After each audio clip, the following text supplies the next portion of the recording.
Okay, your name? My name is Carol Paris, Dr. Carol Paris. And we are in Southern Maryland. You went to a meeting where Steny Hoyer spoke earlier today. Tell us what happened.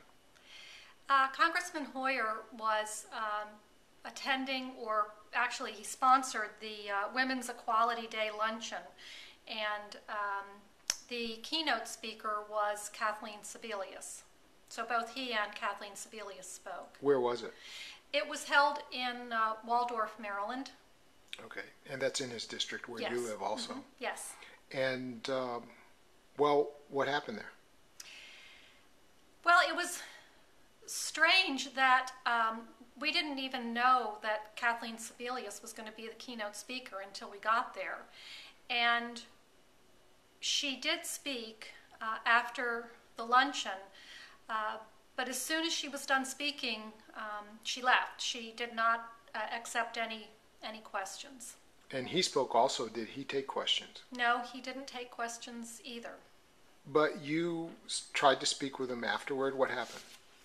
Well, I had prepared a question that I was very eager to ask him because I'm in his district and I will be attending his town hall meeting on Tuesday. Where's that going to be, by the way? That's also going to be in Waldorf. Okay.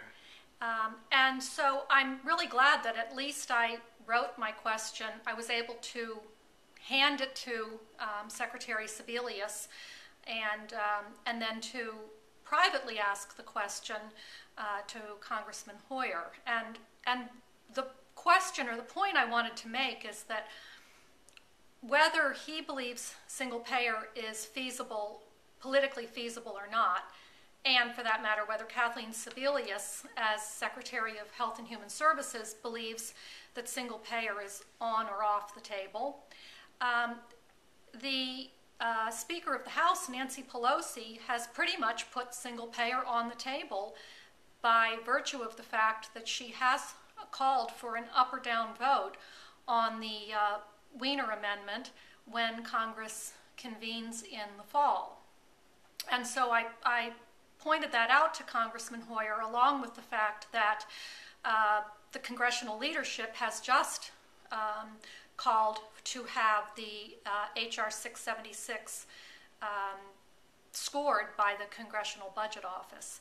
So those two events, asking to have H.R. 676 scored and calling for an up or down vote on the Weiner Amendment, I think pretty much put single payer forefront on the table as an option in the ongoing healthcare debate.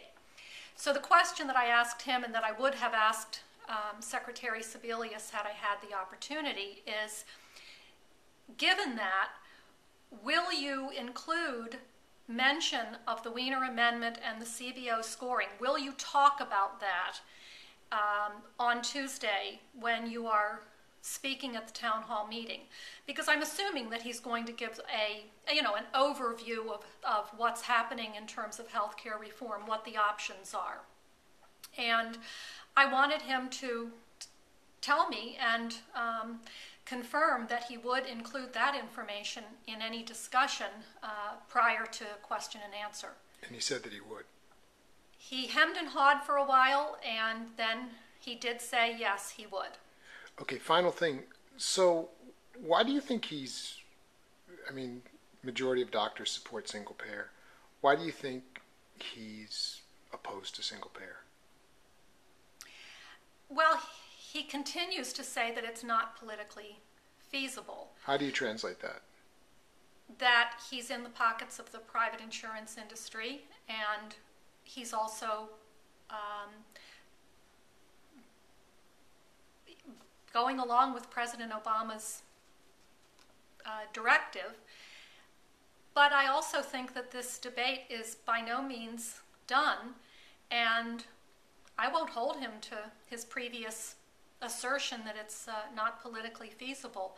I believe he can change his mind. I believe Kathleen Sebelius can change her mind, and I believe the president can change his mind, and that's what I'm going to keep working towards, is changing their minds.